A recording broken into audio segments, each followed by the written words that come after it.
Kitab Keluaran. Ini adalah kitab kedua dalam Perjanjian Lama.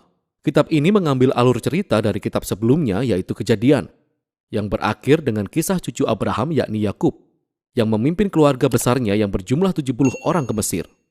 Anak ke-11 Yakub yang bernama Yusuf telah diangkat sebagai pucuk pimpinan tertinggi kedua di Mesir. Dia telah menyelamatkan seluruh keluarganya dari bencana kelaparan. Fir'aun, Raja Mesir, memberi tawaran kepada keluarga Yusuf untuk tinggal di Mesir sebagai tempat untuk mengungsi. Akhirnya, Yakub meninggal di Mesir, demikian juga dengan Yusuf dan saudara-saudaranya. Kira-kira setelah 400 tahun berlalu, kisah Keluaran dimulai. Nama Keluaran merujuk kepada peristiwa yang terjadi pada paruh pertama kitab ini, yaitu keluarnya bangsa Israel dari Mesir. Kitab ini juga memiliki babak kedua yang berlangsung di kaki Gunung Sinai. Dalam video ini, kita hanya akan fokus pada babak pertama, yaitu ketika beberapa abad telah berlalu dan jumlah orang Israel bertambah banyak dan berlipat ganda dan mereka memenuhi Mesir. Kalimat ini sengaja mengingatkan kita kembali akan berkat Allah terhadap manusia ketika masih di Taman Eden. Hal ini mengingatkan kita kembali tentang cerita besar Alkitab sejauh ini. Manusia kehilangan berkat Allah oleh karena dosa dan pemberontakan. Lalu Allah memilih keluarga Abraham sebagai alat yang dipakai Allah untuk memulihkan berkat-berkatnya bagi dunia. Akan tetapi Fir'aun yang baru tidak melihat bangsa Israel sebagai sebuah berkat. Dia justru berpikir bahwa kelompok imigran Israel yang terus berkembang ini merupakan sebuah ancaman baginya.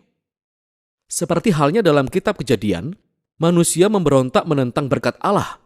Di sini, Fir'aun berusaha untuk menghancurkan sumber berkat Allah, yakni bangsa Israel. Fir'aun secara brutal memperbudak bangsa Israel melalui kerja paksa. Lalu dia memerintahkan agar semua anak laki-laki bangsa Israel ditenggelamkan di Sungai Nil. Sejauh ini, Fir'aun merupakan tokoh paling buruk dalam Alkitab. Kerajaannya melambangkan pemberontakan manusia terhadap Allah. Fir'aun telah mendefinisikan baik dan buruk menurut kepentingannya sendiri, sehingga tindakan pembunuhan terhadap anak-anak tak berdosa pun merupakan hal yang baik baginya. Mesir telah menjadi bangsa yang lebih buruk dibandingkan Babel dari kitab Kejadian. Sekarang bangsa Israel menjerit meminta pertolongan untuk melawan Babel baru, dan Allah merespon. Allah membalik kejahatan Fir'aun ketika seorang ibu membuang anaknya ke Sungai Nil, tetapi dalam sebuah keranjang. Lalu anak itu mengapung dengan aman sampai pada keluarga Fir'aun sendiri. Ia dinamai Musa, dan dia terus bertumbuh sampai kelak menjadi seorang yang dipakai Allah untuk mengalahkan kejahatan Fir'aun. Dalam sebuah kisah yang sangat terkenal tentang semak yang terbakar, Allah menampakkan diri kepada Musa dan mengutusnya untuk pergi menghadap Fir'aun dan memintanya untuk membebaskan bangsa Israel. Allah berkata bahwa dia tahu Fir'aun akan menolak, jadi dia akan menimpakan penghakiman atas Mesir dalam bentuk tulah. Lalu Allah juga mengatakan bahwa ia akan mengeraskan hati Fir'aun. Jadi kita diperkenalkan pada bagian utama dari kisah ini, pertarungan antara Allah dan Fir'aun. Apa maksudnya ketika Allah mengatakan bahwa dia akan mengeraskan hati Fir'aun? Sangatlah penting untuk membaca bagian kisah ini dengan cermat dan berurutan. Pada pertemuan pertama antara Musa dan Fir'aun, kita hanya tahu bahwa hati Fir'aun menjadi keras. Tidak ada tanda-tanda bahwa Allah lah yang mengeraskan hati Fir'aun. Sebagai respon, Allah menurunkan 5 tulah, masing-masing untuk melawan Fir'aun dan salah satu dewa Mesir. Setiap kali tulah diturunkan, Musa menawarkan kesempatan kepada Fir'aun untuk merendahkan hati dan membiarkan bangsa Israel pergi. Namun setiap kali tulah sudah terjadi, kita mendapati bahwa Fir'aun selalu mengeraskan hatinya atau hatinya menjadi semakin keras. Dia melakukan ini atas kehendaknya sendiri. Baru kemudian ketika 5 tulah berikutnya diturunkan, kita mulai mendengar bahwa Allah lah yang mengeraskan hati Fir'aun. Inti dari kisah ini adalah sebagai berikut. Sekalipun Allah tahu bahwa Fir'aun akan menolak kehendaknya, Allah tetap menawarkan semua kesempatan ini kepada Fir'aun untuk melakukan apa yang benar. Pada akhirnya, kejahatan Fir'aun mencapai titik di mana tidak ada kesempatan lagi untuk berbalik. Maksud saya, bahkan penasihatnya pun berpikir bahwa Fir'aun telah kehilangan akal sehatnya.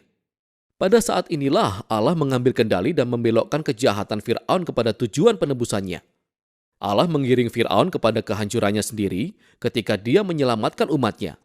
Dan inilah kelanjutan kisahnya. Melalui tulah terakhir, saat itu adalah malam Paskah, Tuhan membalik keadaan Fir'aun. Sama seperti Fir'aun telah membunuh anak laki-laki bangsa Israel, demikian juga Allah akan membunuh semua anak sulung bangsa Mesir dengan sebuah tulah.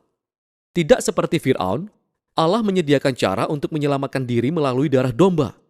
Di sini, kisahnya berhenti dan kita diperkenalkan secara detail mengenai ritual Paskah tahunan bangsa Israel. Pada malam sebelum bangsa Israel meninggalkan Mesir, mereka mempersembahkan seekor anak domba yang tak bercacat dan menyapukan darahnya pada tiang pintu rumah mereka. Ketika tulah yang terakhir menimpa bangsa Mesir, rumah yang ditandai dengan darah anak domba akan dilewati dan anak mereka selamat.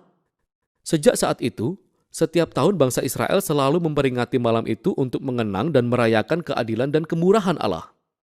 Tetapi Fir'aun, karena kecongkaan dan pemberontakannya, kehilangan anak laki-lakinya sendiri. Dan pada akhirnya, dia terpaksa membiarkan bangsa Israel pergi. Para budak Israel melakukan eksodus mereka dari tanah Mesir, tapi tidak lama setelah bangsa Israel pergi, Fir'aun berubah pikiran. Dia mengumpulkan pasukannya dan mengejar bangsa Israel untuk sebuah pertarungan final. Ketika bangsa Israel sudah menyeberangi lautan dengan aman, Fir'aun justru sedang menuju kepada kehancurannya. Kisah Eksodus diakhiri dengan lagu pujian pertama dalam Alkitab. Pujian itu berjudul Nyanyian Musa dan Israel. Baris terakhirnya menyatakan bahwa Tuhan memerintah sebagai raja. Lagu ini menceritakan kembali dalam bentuk syair segala sesuatu tentang kisah kerajaan Allah. Lagu ini menceritakan bagaimana Allah sedang dalam sebuah misi untuk melawan kejahatan di dalam dunia dan untuk membebaskan mereka yang diperbudak oleh kejahatan. Allah akan membawa umatnya ke tanah perjanjian di mana kehadiran ilahinya akan hidup di antara mereka. Kisah ini memberi gambaran tentang bagaimana jadinya jika Allah menjadi raja atas umatnya. Setelah Israel menaikkan puji-pujiannya, kisah ini berbelok sangat tajam. Bangsa Israel berjalan melewati padang gurun dalam perjalanan mereka ke Gunung Sinai. Mereka lapar, mereka haus, dan mereka mulai mengkritik Musa dan Allah karena telah menyelamatkan mereka. Mereka berkata bahwa mereka merindukan hari-hari baik mereka ketika ada di Mesir. Itu gila. Allah dengan murah hati telah menyediakan makanan dan air bagi bangsa Israel selama di padang gurun. Tapi kisah ini mempunyai sisi gelap. Kita mulai berpikir, mungkinkah hati bangsa Israel akan menjadi keras seperti hati Fir'aun? Kita akan lihat. Untuk sekarang, itulah bagian pertama dari Kitab Keluaran.